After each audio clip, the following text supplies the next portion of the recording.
Blinking himself back to consciousness, Chris cursed the sunlight that had found its way through the canopy of the banyan tree under which he slumbered. The old tree had served him well. That was at least until what looked like 11:15 in the morning, according to the position of the sun. Rolling over didn't solve his sunlight problem, however, as being conscious made him very aware of the midday heat. Although 10 degrees cooler in the shade, he couldn't ignore the humidity that had settled on his face, hands, and even on the 2-inch gap between the bottom of his pants and his drooping left sock. Making one last attempt to entice sleep to return, Chris realized the futility in this effort. Kicking his legs back and forth like a toddler mid-tantrum, the lone traveler relented. Sitting up, he prepared to face the day. He closed his eyes, taking this moment to convince himself of the blessing and promise that this new day held. Chris silently said a prayer. Today will be the day his inner voice proclaimed. Today will be the day he repeated, not sharing the remainder of this proclamation out loud, for he believed the prayer wouldn't come true, even if he only shared it with himself. Even if the myth of jinxing your wish by sharing it with others only applied to birthdays, Chris wondered. Better safe than sorry, his inner voice said as he wrapped up his commune with, "Who am I praying to?" Chris thought. As far as a deity or deities went, he was agnostic. This was where he settled after a period of atheism. He had given up on not believing in a higher power basically because he couldn't disprove the existence of one, not that he had proof that one did exist either. Sitting right in the middle of that debate felt like the best play as society collapsed and changed the world forever. It wasn't that he never believed. It was more of a series of observations that made Chris conclude what he had concluded about God or the gods.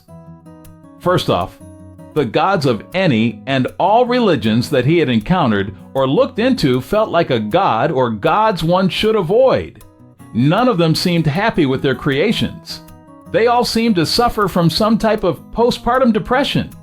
Most deities seemed to love and hate those over whom they reigned in equal amounts.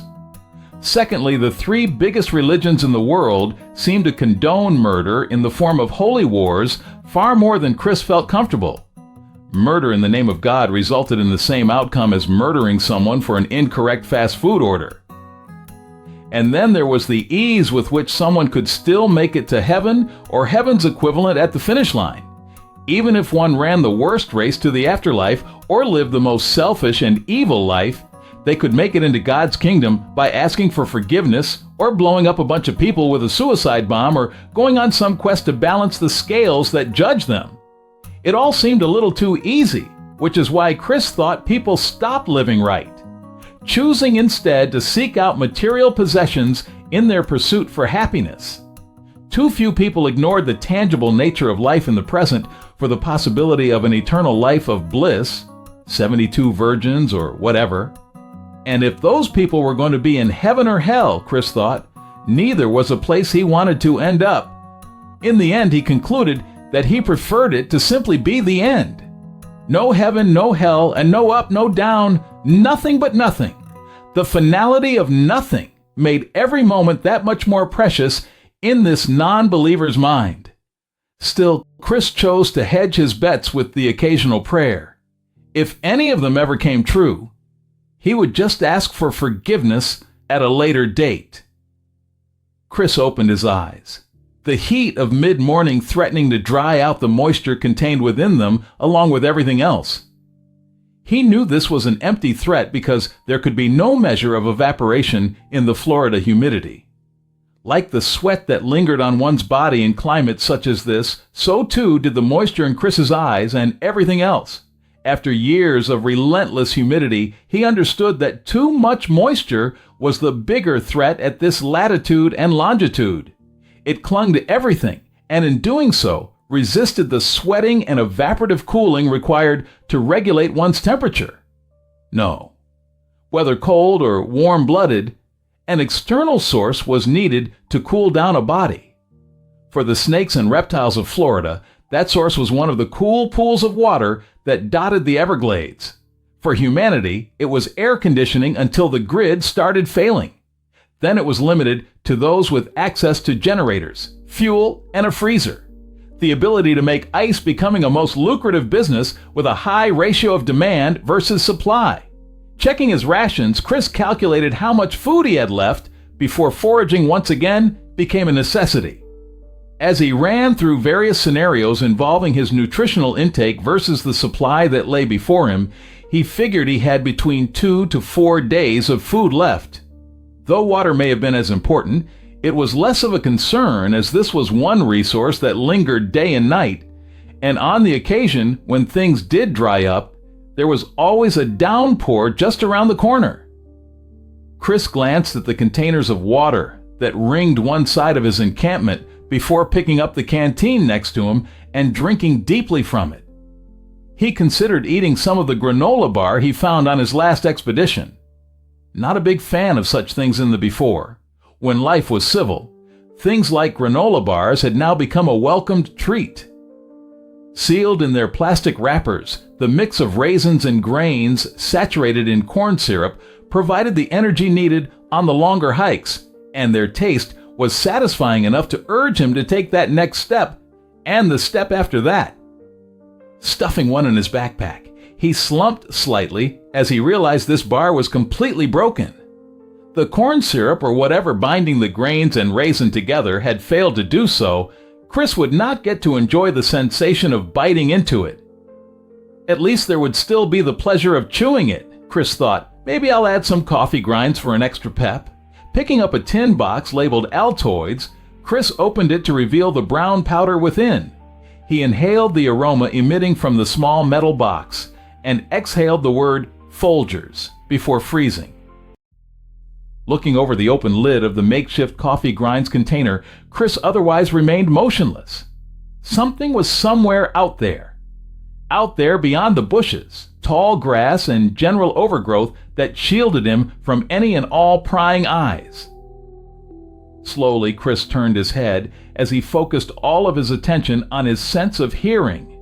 Although the sun lit up the general area, one's vision could only extend so far. Had he failed to cover his tracks to his camp sufficiently, he wondered?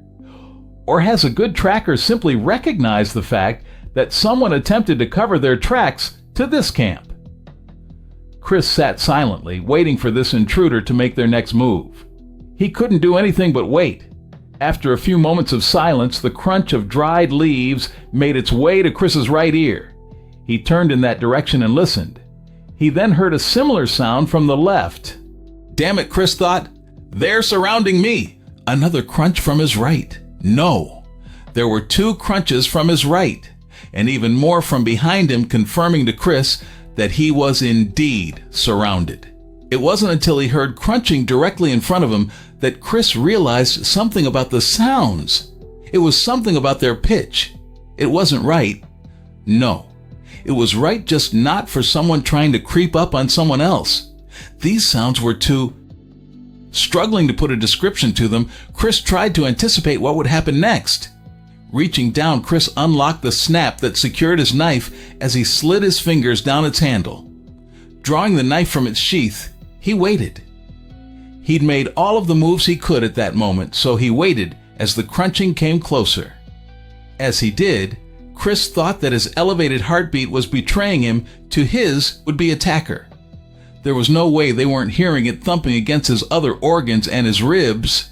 There was no way those approaching failed to hear the sound of dried leather against flesh as his grip tightened on the handle of his knife. What was the motion from those knife videos? A thrust followed by a twist, followed by a diagonal slash from the gut to the opposing shoulder, or however far your blade could make it. Another crunch made Chris abandon all thoughts of the knife-fighting videos he'd watched on YouTube years ago. Then came the charge as a flurry of activity closed in from what felt like every direction. Chris aimed his knife left, then right, then left again as shrill sounds accompanied the multitude of footsteps converging on his camp. Eventually, Chris's gaze landed on one particular black shadow making its way closer. What is that? He wondered as the shadow moved closer. And like the sounds Chris had heard, there was something off about what he was seeing. Though there weren't many bears this far south these days outside of the ones from the zoo and the days before, this thing looked like a bear. Except, nothing about it was bear-like except its gait. Its size seemed too small. It didn't seem to be knocking over any of the bushes or displacing any of the small trees. And it didn't make the loud thudding that bears made whenever they charged. He pointed his knife at the bearish creature approaching. So focused on this primary threat was Chris that he almost didn't notice the other shadows converging on the initial shadow. It could have been because these shadows were smaller, about half the size. Were they bear cubs? Before he could think any further about the scene before him, a loud screech pierced the air, causing a couple of the small shadows to break formation. Formation? Chris chuckled inside his head as he realized what was happening. Something was being hunted by a pride of cats. Not a pride of lions. A pride of cats. House cats. Cats like the one Chris had wasted his last bullet shooting at and missing. As for their prey, this mystery wasn't solved until the puppy burst into the ray of sunshine penetrating Chris's shelter, until that shadow ran right up and jumped into Chris's arms. If not for his quick thinking and reflexes, the puppy that knocked Chris over would have impaled itself on the knife now stuck in the dirt next to the pair. If not for the Dakota fire hole, either Chris, the puppy, or both would have received at least one gash from the boldest of the predators that sought to make this puppy today's meal. It was rather bold of that cat to chase its prey this far. It had to know that the hunt was over as Chris tried to grab a hold of the terrified pup. It must have realized that all it could do now was to retreat with the rest of its hunting party. Perhaps it was revenge that drove this mad cat on. Maybe it wanted to punish the puppy for escaping death. Maybe it wanted to punish Chris for aiding the puppy in its escape. Luckily for Chris and the puppy, the cat failed to jump over the hole containing the ashes from last night's fire. Luckily for the cat, the ashes in the hole had mostly cooled down. The wood used as fuel by the fire now mostly just a warm memory for Chris. Though the puppy had calmed down substantially, it was still concerned with the whereabouts of his pursuer. Squirming in only the way that a puppy can, the little dog spun around in Chris's lap as the two faced the wildcat struggling to extricate itself from the hole in which it fell. Initially, the cat fought to grasp something solid near the hole. Some roots or a branch would have been sufficient for the cat to pull itself out of the hole. Nervous with a certain amount of fear, the cat was not yet panicked. While keeping an eye on both, the cat seemed to have assessed that neither Chris nor the puppy posed any significant threat. As Chris studied the cat, it looked to him that it was thinking more rationally about how it would get out of the Dakota fire hole. That is, until something unseen by Chris caused the cat's eyes to widen substantially as the animal burst out of the hole. In an instant, it was gone, disappearing into the underbrush. The scent of burnt hair and cat flesh wafted throughout the space. Setting the puppy down, Chris got up and approached the hole where the smell was stronger. Looking down, he concluded that not all of the embers had cooled. Looking closer, it became apparent that the cat had in fact exposed some of the embers as it struggled to get out of the hole. Chris and the puppy looked at one another. "I guess today was your lucky day," Chris said aloud. The puppy wagged its tail as it sat on its haunches and stared at his savior. As the screeching of the cats faded, Chris looked down at the puppy. Though small for a bear or a bear cub, the puppy was big for a puppy, and its paws seemed disproportionately large for its current size. "Now, what shall we call you?" Chris said out loud.